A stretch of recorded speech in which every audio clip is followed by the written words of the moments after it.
자, 우리 잠언 27장 1절 한 구절 보겠습니다. 잠언 27장 1절 말씀입니다.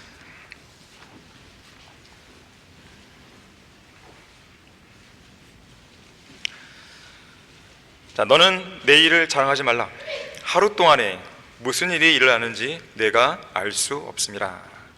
다시 한번 읽습니다. 너는 내일을 자랑하지 말라. 하루 동안에 무슨 일이 일어나는지 내가 알 수 없음이라.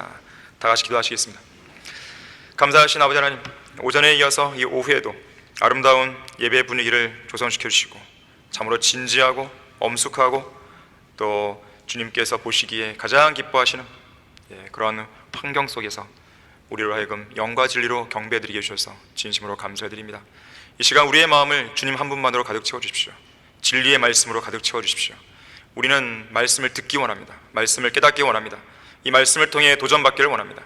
말씀을 통해 위로와 힘을 얻기를 원합니다. 살아계신 주님의 능력을 이 시간 우리가 경험할 수 있도록 도와주십시오. 마귀의 공격으로부터 보호해 주십시오. 주 예수 그리스도 이름으로 기도했습니다. 아멘. 당신에게는 내일이 있는가? 라는 제목으로 설교하겠습니다. 당신에게는 내일이 있는가? 지난 10월 29일이죠. 밤 10시 15분경 용산구 이태원에 있는 해밀턴 호텔 인근에서 헬로윈 축제를 즐기기 위해서 모인 사람들이 압사당해 죽는 참사가 발생했습니다. 그 골목길의 길이를 보니까 5.7m, 폭은 3.2m, 면적으로 보면 5.5평 정도에 불과한 비좁고 경사진 골목이었습니다. 들어오고 나가는 인파 속에 6겹, 7겹씩 사람들이 뒤엉키면서 156명이 죽고 191명이 부상당하는 압사 참사가 발생했습니다.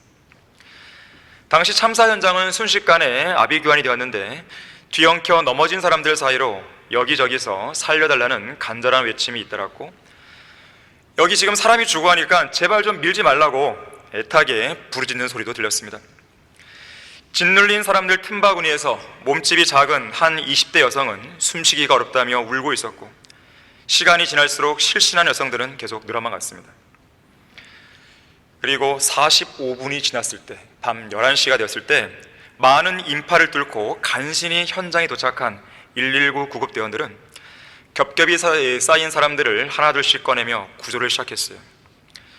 하지만 이미 30분이 넘어버렸습니다.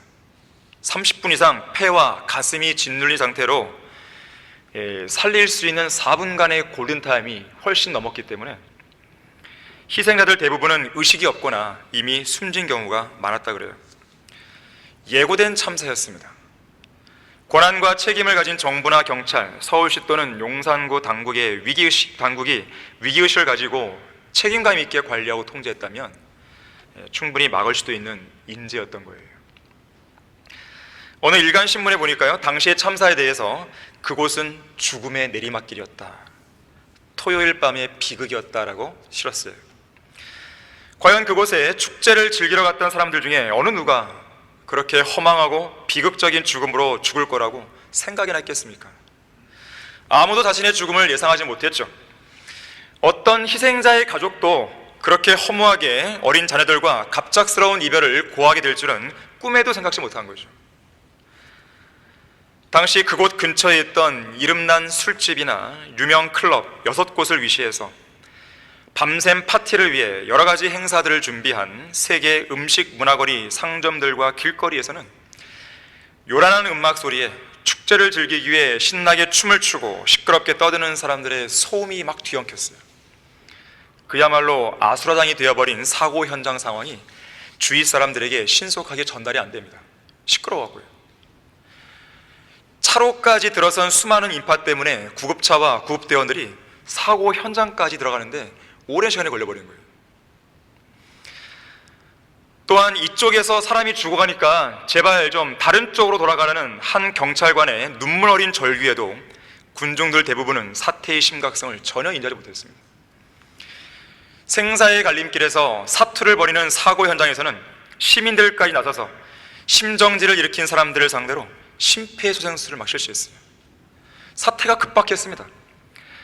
그럼에도 불구하고 어떤 이들은 시끄러운 음악 소리와 현란하게 돌아가는 조명 속에서 계속해서 춤을 추며 술을 부어라 마시라 하고 있었으니 그러한 비극은 희생자 가족들의 슬픔을 더욱더 참담하게 만들었습니다.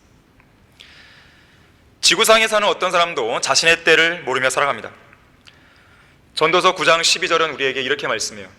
사람도 자기의 때를 모르나니 마치 물고기들이 재앙의 그물에 걸리고 새들이 덫에 잡힘과 같이 사람들의 아들들도 재앙이 갑자기 그들에게 닥치면 재앙의 때에 덫에 걸리는도다 그랬어요.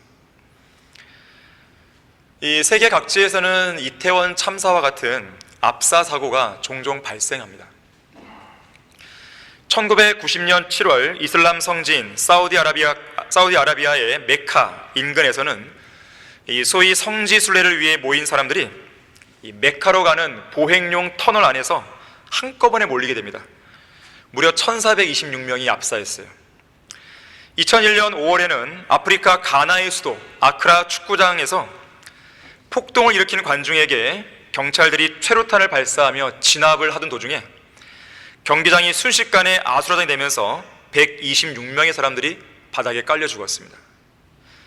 2005년 1월 인도에서는 마하라슈트라주에 있는 사원에 힌두교 순례자들이 몰리면서 265명이 숨지는 사고가 발생했고, 같은 해 8월에는 이라크 바그다드 티그리스 강에 있는 한 다리 위에 많은 수의 군중이 몰려 있었는데요, 그때 어떤 소문이 돌리냐면 이 자살 폭탄 테러였을 거다, 뜬 소문이었습니다.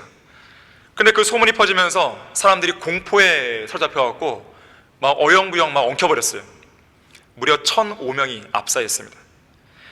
2010년 11월에는 캄보디아 수도 프놈펜에서 3일간 진행되는 물축제 마지막 날 보트 경기를 보기 위해서 코픽섬에 모인 수천 명의 사람들이 경기가 끝난 직후에 섬과 육지를 잇는 좁은 다리를 건너다가 한꺼번에 몰리면서 350명이 죽었습니다.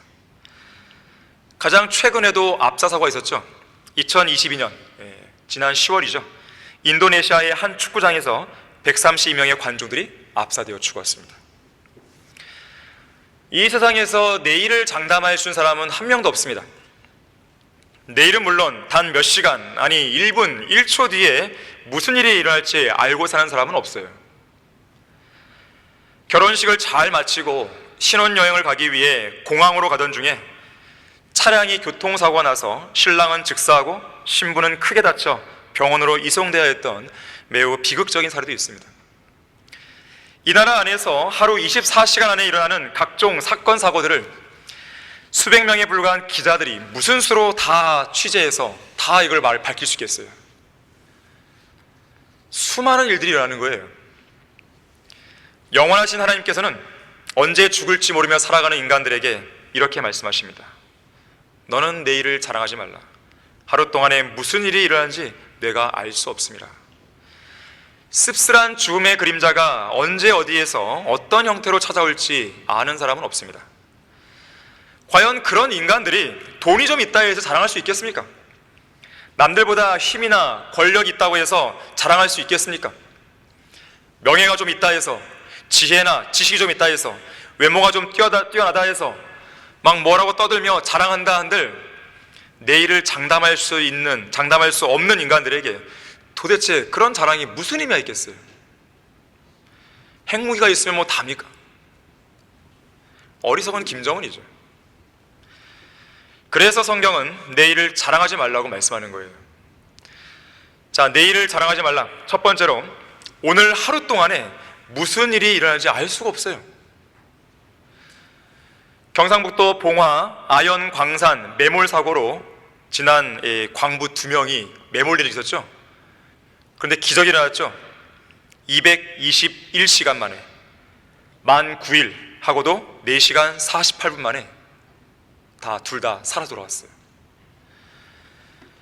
그런가 하면 어느 여름날 저녁, 이제 막 군대에서 제대한 20대 초반의 건장한 아들이 부모님께 문안 인사를 드리고 평상시처럼 잠자리에 누웠습니다. 다음날 아침 아들이 늦게까지 일어나지 않자 그의 어머니는 아들이 너무 피곤해서 그런가 싶어 조심스레 방문을 열어봤어요. 아들은 여전히 침대 위에서 이불을 덮고 누워 있었습니다. 하지만 느낌이 이상해서 자세히 살펴보니 숨을 쉬지 않았죠. 세게 흔들어 보았지만 영영 깨어나지 않았습니다. 20년 넘게 이 아들은 매일 아침 그 잠자리에서 일어났겠죠. 당연히 그날 아침도 당연히 일어날 것이라고 생각했겠죠. 하지만 그렇게 되지 못한 것이에요. 여러분은 매일 아침 잠자리에서 일어나는 일이 당연한 일이라고 생각합니까? 언젠가 여러분은 그것이 당연한 게 아니구나 라는 생각이 들 날이 올 것입니다. 어제 함께했던 누군가가 오늘도 당연히 함께 할 수 있을 거라고 생각하는 것은 일종의 착각이에요. 오늘 함께했던 누군가가 내일도 당연히 함께 하겠지, 이러한 생각 역시 그야말로 막연한 기대입니다. 프랑스의 동화 작가 브리노 지베르라는 사람이 1초마다 세계는 이라는 제목의 책을 썼어요. 동화책이에요. 거기에는 1초라는 시간 동안 전 세계에서 어떤 일들이 일어나는지를 구체적으로 기록을 해놨습니다. 1초라는 시간은 너무 짧잖아요. 대부분의 사람들은 대수롭지 않게 지나가죠. 기록을 경신하는 것이 목표인 운동선수들에게는 1초가 아주 중요하죠. 하지만 일반에게는 그저 별 감각 없이 지나쳐가는 아주 하찮게 여기는 시간입니다. 여러분 중에 누군가와 만날 약속을 잡을 때 오전 11시 30분 24초에 만나자, 그런 사람 있습니까? 없잖아요. 주일 오후 예배를 드리려면 오후 2시가 아니라 오후 1시 59분 40초까지는 다 들어와 앉아 있어야 됩니다. 누가 이런 말 하잖아요. 이 책에 따르면요, 1초마다 결혼식이 2번 열려요. 문자 메시지는 20만 건이 오가고 이메일은 7,000개를 주고받습니다. 1초 동안에. 여기에 인터넷 쇼핑을 좋아하는 사람인지 모르겠지만 사람들은 1초 동안 인터넷으로 4,000건의 물건을 구입하고 있어요. 책은 1초에 14권이 팔리고 있고 스마트폰은 그보다 약 3배 분량인 40대가 팔립니다. 또한 사람들을 구제하는 일에 1초에 410달러가 쓰여요. 58만 원 정도입니다. 반면에 1초에 무기를 구입하는 데는 53,500달러, 무려 7,548만 원이 쓰고 있습니다. 1초 동안 스테이크 좋아하십니까? 1초 동안 스테이크는 1,200kg이 구워지고 있고 햄버거는 110개, 아이스크림은 412리터가 팔리고 있습니다. 탄산음료는 350개가 팔리고 있고 생수는 10통이 판매되고 설탕은 6,000kg이 소비되고 있어요. 소는 9,000kg의 방귀를 뀌고 있고 사람은 16,000kg의 대변을 1초에 배출합니다. 1초 동안 가정용 쓰레기가 4,000kg이나 버려지고 있고 바닷물은 11,000리터가 증발하고 있고 사하라 사막의 모래는 63,000kg씩 바람에 날아가고 있어요.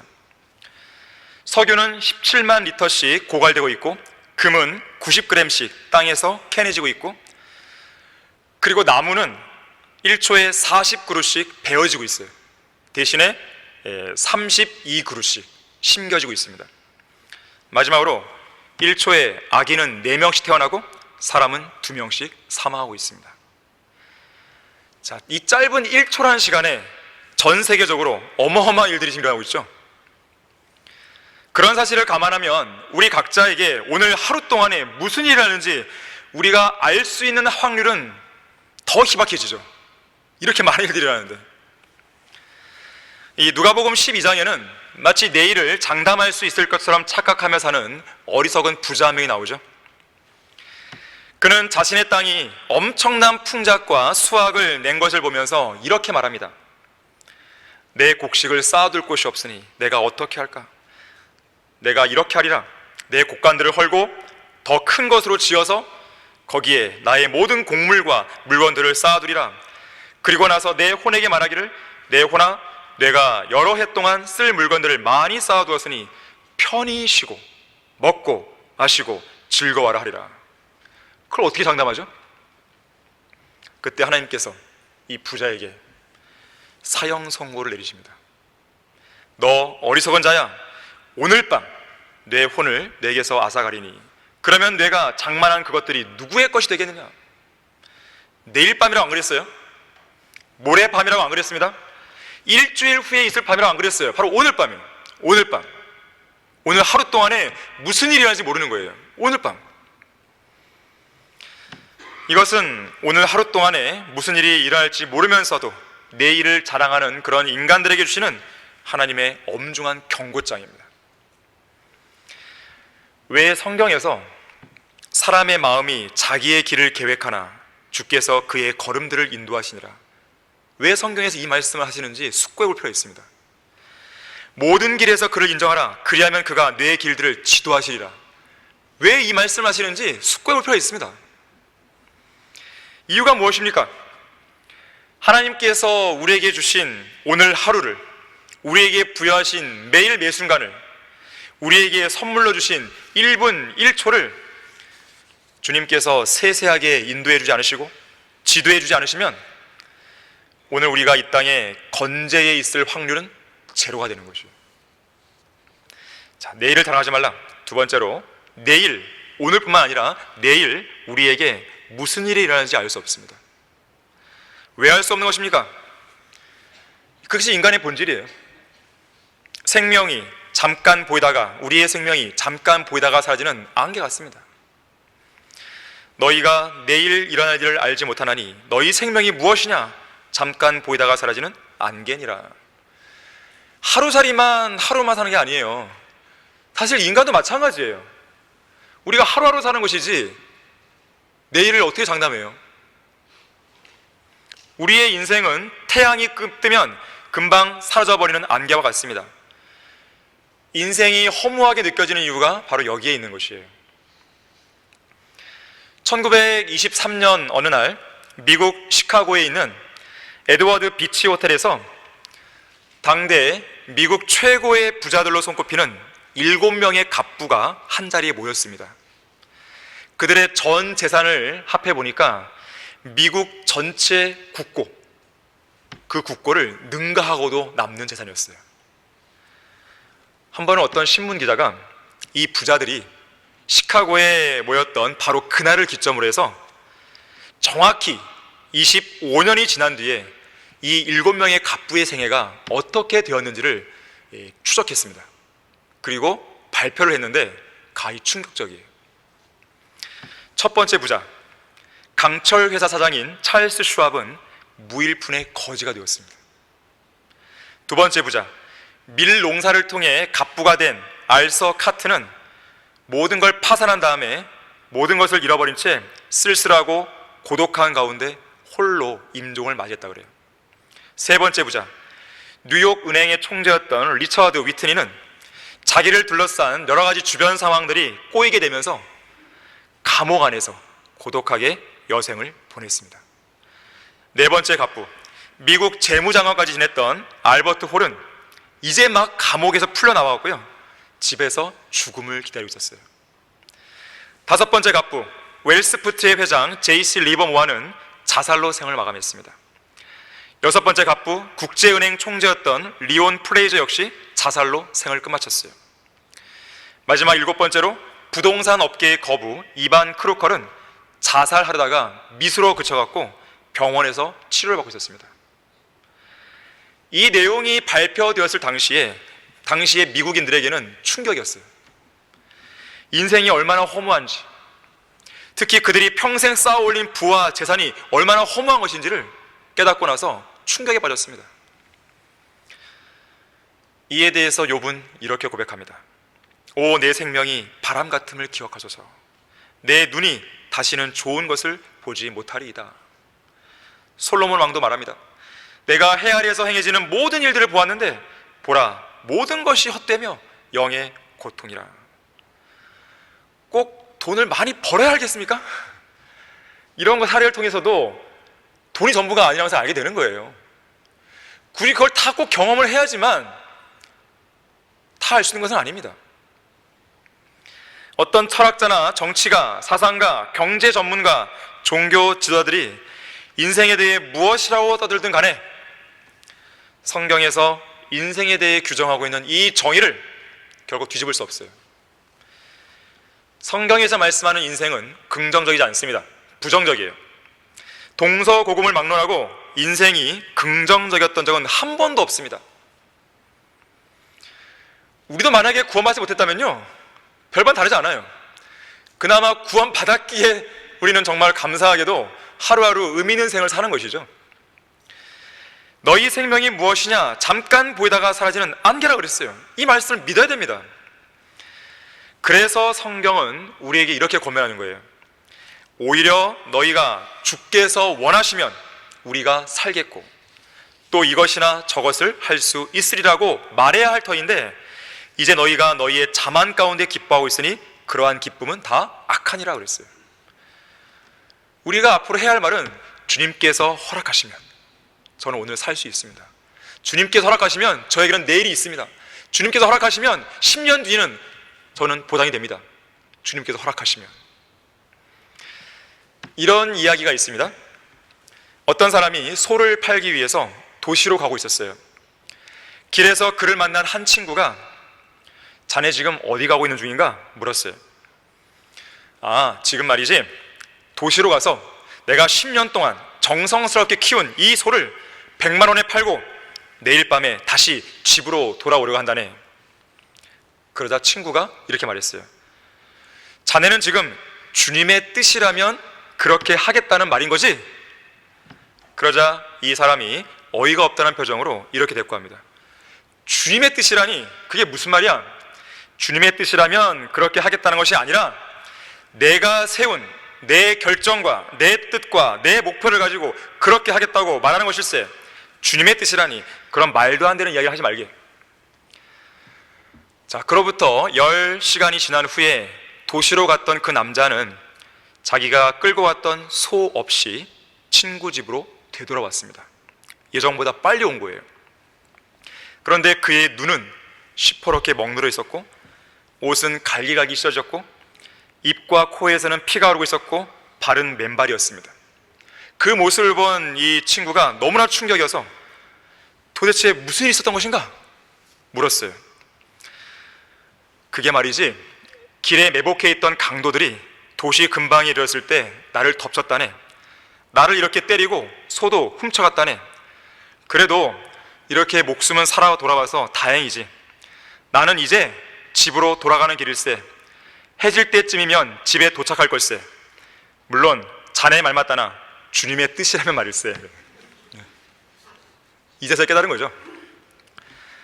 자, 오늘 아침 여러분이 잠자리에서 눈을 뜰 수 있었다는 사실은 결코 당연한 일이 아닙니다. 여러분이 지금 심정지를 일으키지 않고 숨을 쉬고 있다는 것은 당연한 일이 아니에요. 여러분이 밥을 먹고 걸어다니고 자동차를 운전하고 은행을 가고 말하고 있고 노래할 수 있다는 것, 당연한 것으로 여기시면 안 됩니다. 여러분이 지금 이 자리에 앉아서 영과 진리로 경배를 드리고 있고 이 시간에 설교를 들을 수 있다는 것, 당연하게 생각하시면 안 돼요.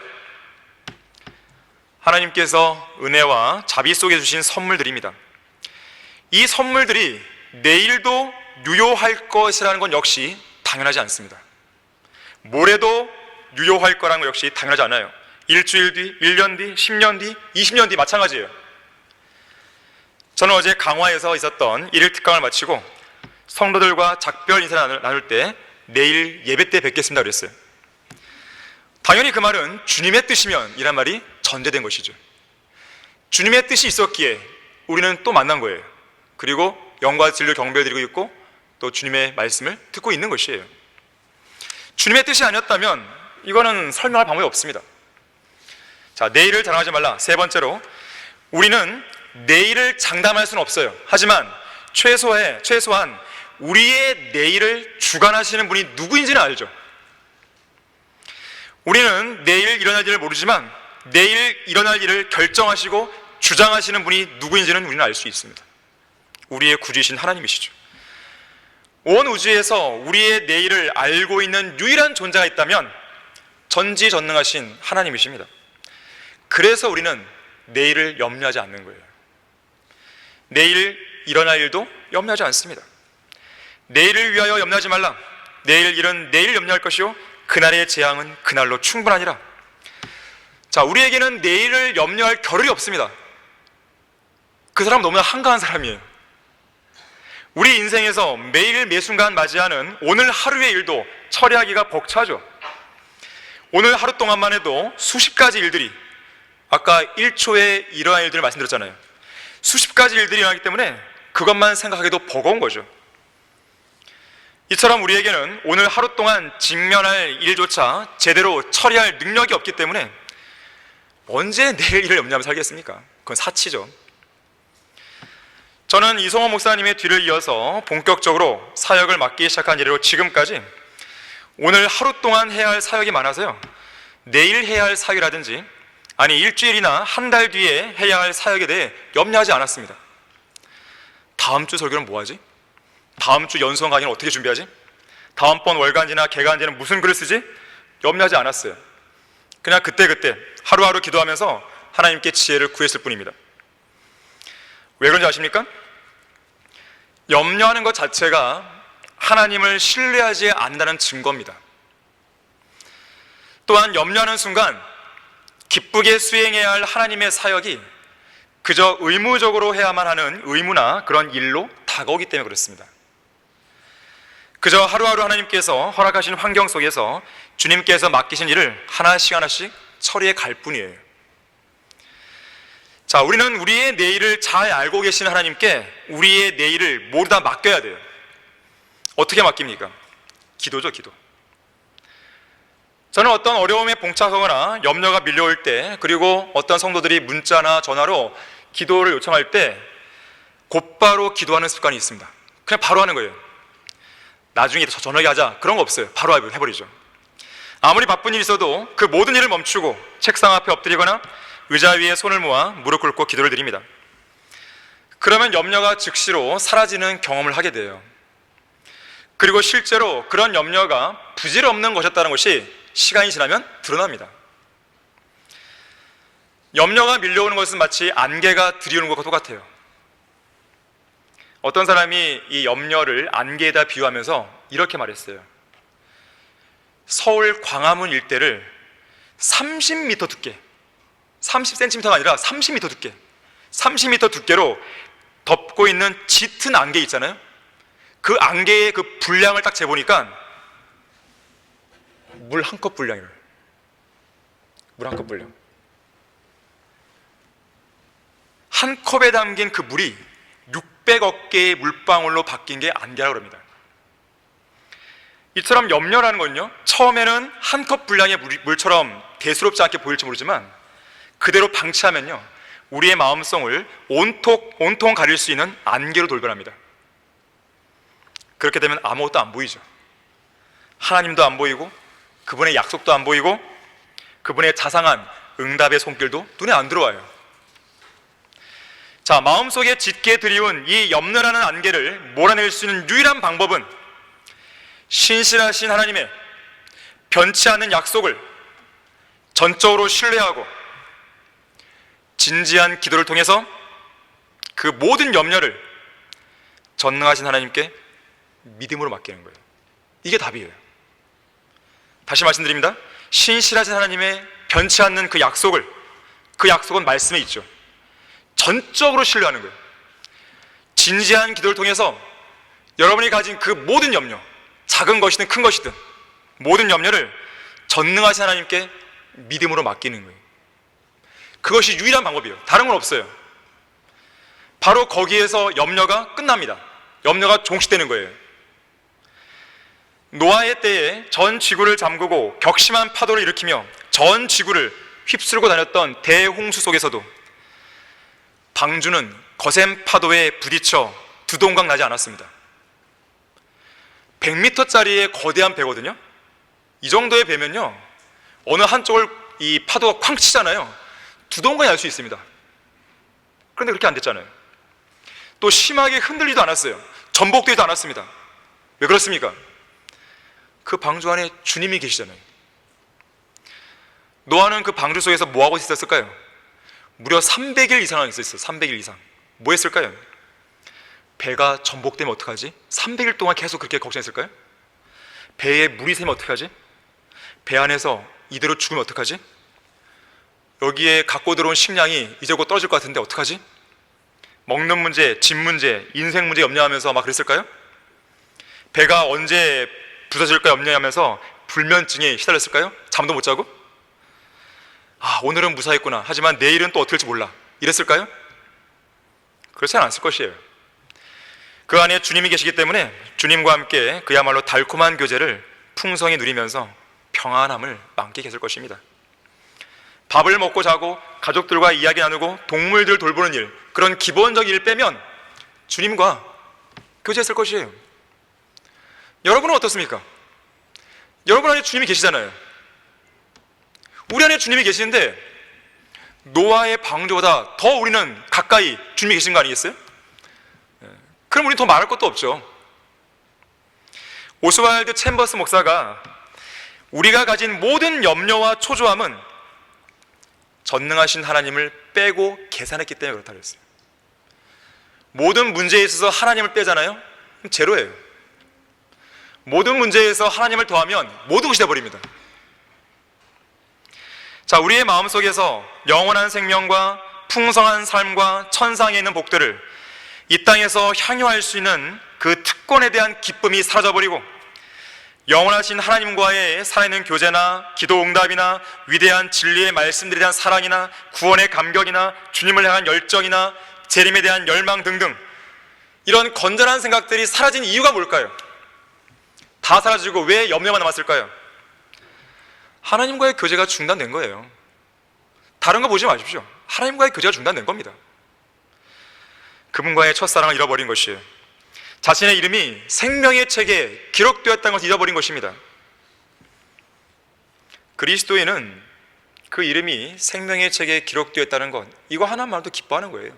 하루 종일 막 뛰어다니는 것이죠. 기뻐서. 그게 그리스도인이에요. 1856년 영국의 의료 선교사이자 탐험가였던 데이비드 리빙스턴을 아실 겁니다. 아프리카 선교사로 갔었죠. 근데 데이비드 리빙스턴이 아프리카에 선교하다가 커다란 위험에 직면한 적이 있었습니다. 이 음부르마라는 이름이에요. 이름. 원주민 추장. 이 음부르마가 데이비드 리빙스턴을 죽이려고 벼르고 있었어요.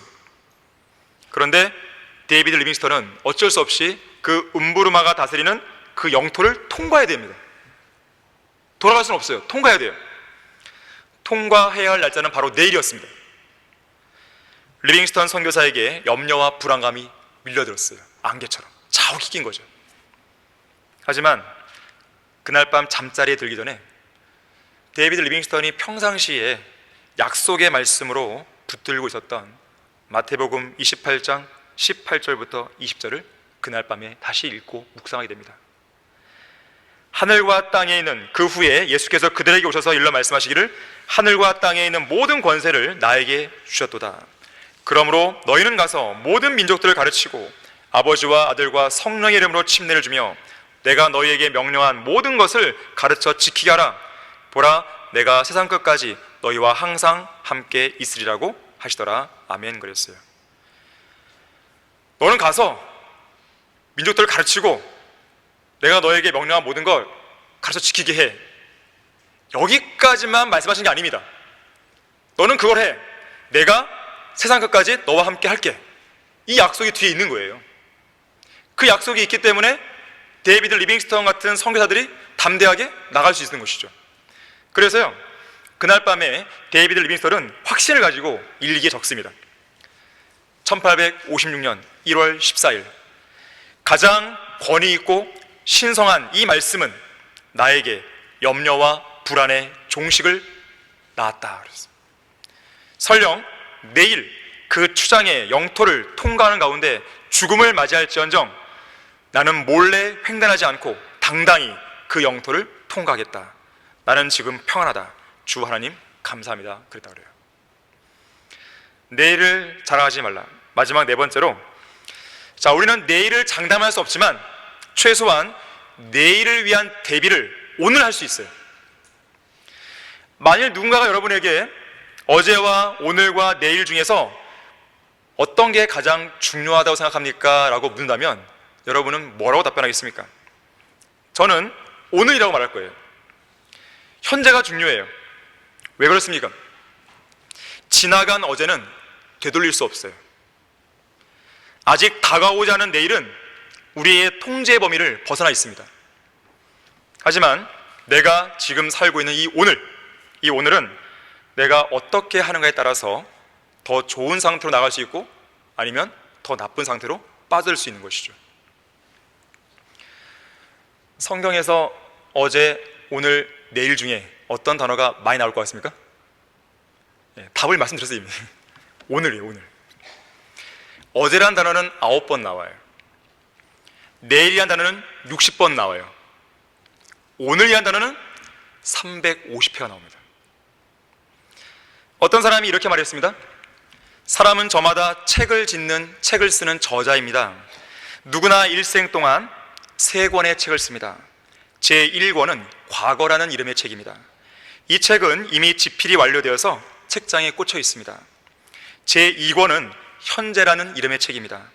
이 책에는 지금의 나의 몸짓과 언어 하나하나가 그대로 기록되고 있습니다. 제3권은 미래라는 이름의 책입니다. 이들 3권의 책 중에서 가장 중요한 것은 바로 제2권 현재라는 이름의 책입니다. 제1권이나 제3권은 부록에 불과합니다. 어제는 이미 지나갔고 돌이킬 수 없으니 내 것이 아니고 내일은 아직 다가오지 않았으니 우리의 영역이 아닙니다. 오직 오늘만이 우리의 가장 중요한 시간입니다. 오늘만이 내 것이고 내가 무엇을 할 것인지 결정할 수 있고 또 그것을 할 수 있는 시간입니다. 이미 지나간 어제는 내가 무엇을 할 수 있는 권한이 없습니다. 돌이킬 수도 없습니다. 내일 내가 무엇을 할 것인가에 대해서는 이것저것 계획을 세울 수 있어도 반드시 그렇게 할 수 있다는 어떤 장담도 할 수 없습니다. 엄밀히 말하면 사실 내일은 없습니다. 엄밀히 말하면 어떤 의미에서 보면 우리 인생에서 내일은 절대로 오지 않아요. 왜 그런지 아십니까? 내일 아침 내일의 태양이 뜨는 순간 그것은 또 하나의 오늘이 시작되어 있는 거예요. 지금 이 시간 내일이라는 단어를 서로에게 이야기하고 내일의 크고 작은 계획에 대해서 이러쿵 저러쿵 말할 수 있을지 모르지만 정작 내일이 오면 그것은 또 하나의 오늘이지 내일이 아니죠. 어떤 이발사가 가게에 손님이 없자 광고를 냈습니다.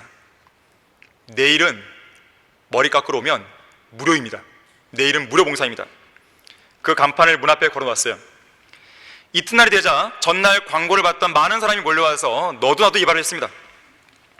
이발 요금이 무료라는 생각에 이발을 마친 손님들이 그냥 문을 나가려고 했어요.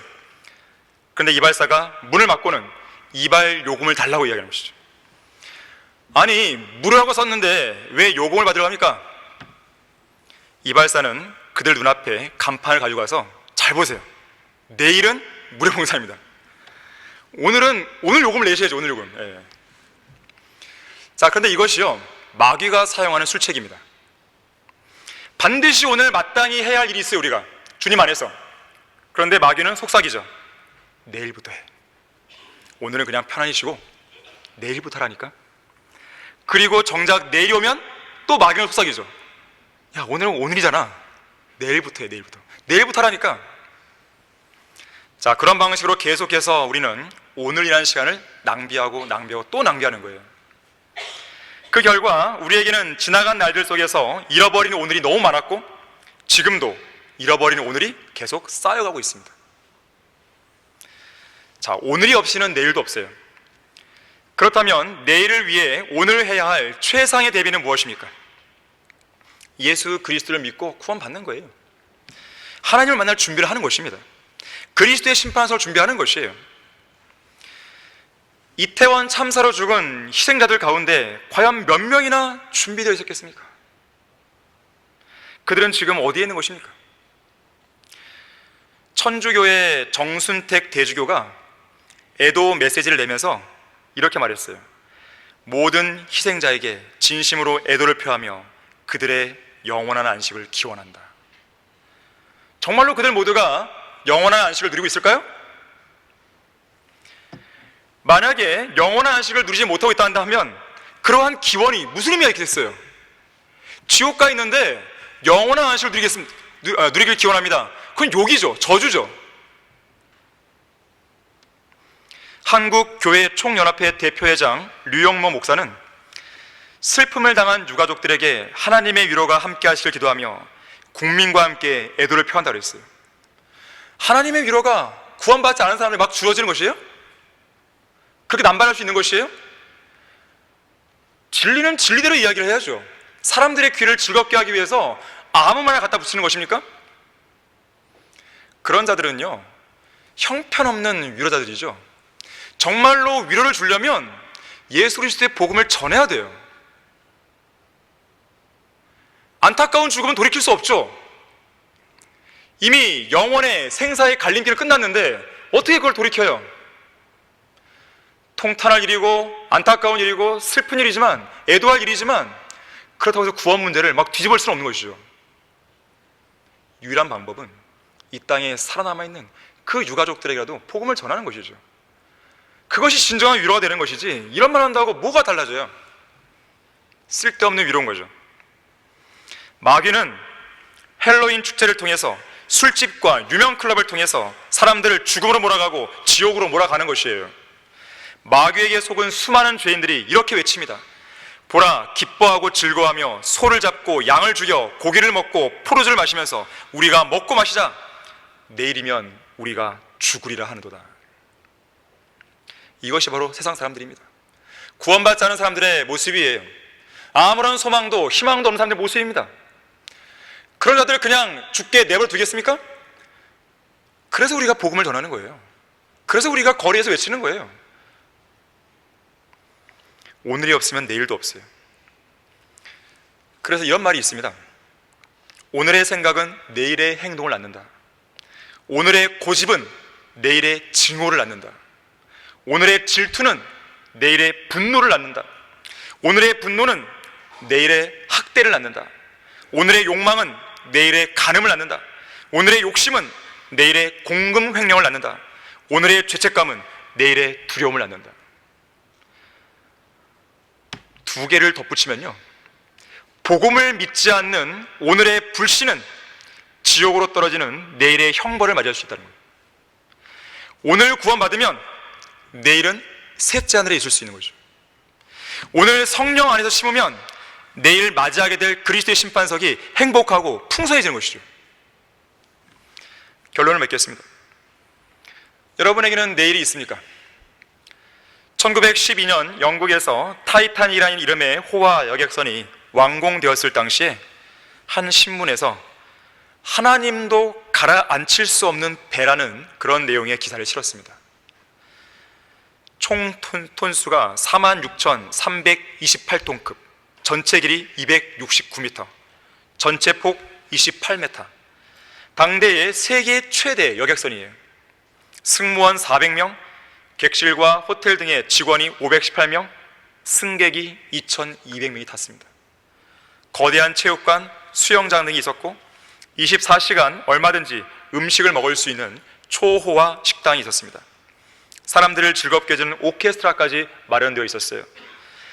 그 배에 탄 승객들을 보면 돈 많은 부호들이 있었고, 귀족들이 있었고, 고위급 관리가 있었고, 군인들이 있었고, 사업가, 외교관, 유명 연예인, 신혼여행 가는 사람, 의사들, 목사들 등이 있었습니다.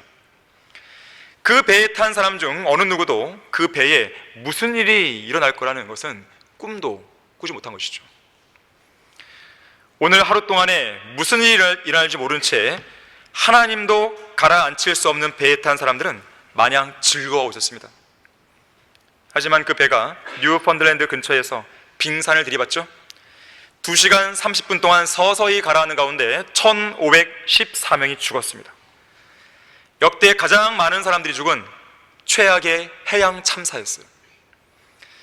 당시 침몰한 타이타닉호에는 두 가지 명단이 기록되었습니다. 하나는 물에 빠져 죽은 사망자 명단이고, 다른 하나는 극적으로 살아남은 생존자 명단이었어요. 저 셋째 하늘에도 명단이 있습니다. 하지만 거기에는 두 개의 명단이 아니라 하나의 명단만 있어요. 어린 양의 생명체에 기록된 생존자 명단입니다. 거기에 기록되지 않은 모든 사람은 다 사망자예요. 둘째 사망인 영원한 불못으로 들어갈 사람들이라 뜻입니다. 이 땅에 살고 있는 사람들 역시나 지구호라고 하는 이름의 거대한 배를 타고 인생의 바다를 항해하고 있습니다. 하지만 그 배는 지금 침몰 중이에요. 차가운 바다가 아니라 영원한 불못으로 침몰하고 있습니다. 우주 만물이 창조된 이래로 역대 최악의 참사가 일어날 찰나에 있는 것이죠. 자, 인생은 부정적이에요. 자랑할 게 못 됩니다. 인간은 진화되는 것이 아니라 죽어가고 있고 썩어가고 있습니다. 무덤과 지옥을 향해 달려가는 것이죠. 가장 현명한 인생은 살아있는 동안에 하나님을 만날 준비를 하며 사는 인생입니다. 준비된 사람에게는 죽음이 끝이 아니고 영원한 삶을 시작하는 새로운 시작이에요. 여러분에게는 내일이 있습니까? 성경은 말씀합니다. 너는 이제 너의 젊은 날에 곧 재앙의 날이 이르지 않고 나에게는 즐거움이 없다고 말할 해가 가까워오기 전에 너의 창조주를 기억하라. 전체 일의 결론을 들지니 하나님을 두려워하고 그의 계명들을 지키라. 이것이 사람의 모든 의무니 이는 하나님께서 선이든 악이든 모든 행위와 모든 은밀한 것들을 심판하실 것입니다. 이것이 인생의 결론입니다. 내일을 위해서 과거에 대한 집착을 버려야 됩니다. 내일을 위해서 오늘 하루를 충실하게 살아야 돼요. 현재 눈앞에 있는 작은 어려움 때문에 앞에 놓인 큰 구원을 망각해서는 안 돼요. 현재의 작은 어려움 때문에 과거로 돌아가려고 하지 마세요. 현재의 고난은 장차올 영광과는 비교가 안 됩니다. 이미 시작된 우리의 구원의 역사는 마침내 하늘나라에 다다르게 될 것입니다. 우리 중에 아무도 뒤로 뛰는 사람은 없어요. 내일을 향해 앞으로 달려갈 뿐이죠. 여러분에겐 내일이 있습니까? 성경대로 믿고 실행하며 사는 성도에게는 재림하시는 주님 안에서 영광스러운 찬란한 내일이 마련된다는 사실을 여러분 모두가 기억하기를 바라겠습니다. 다 같이 기도하겠습니다. 감사하신 아버지 하나님, 우리는 내일을 알 수 없습니다. 장담할 수도 없습니다. 하지만 내일을 주관하고 계시고 주장하고 계시고 또 허락하시거나 아니면 배제하시거나 그러한 모든 권한을 갖고 계신 주님께서 우리 마음속에 계신다는 것은 우리가 확실히 알고 있습니다. 그래서 우리는 내일을 염려하지 않고 오늘 하루하루 주님께서 허락하신 그 인생을 살아갈 뿐입니다. 우리 모든 성도들이 내일에 맞이할 그리스도의 그 심판서, 저 영원에서의 삶, 이것을 잘 준비하기 위해서 오늘 하루 주님 안에서 충실하게 살 수 있도록 도와주십시오. 주 예수 그리스도 이름으로 기도했습니다.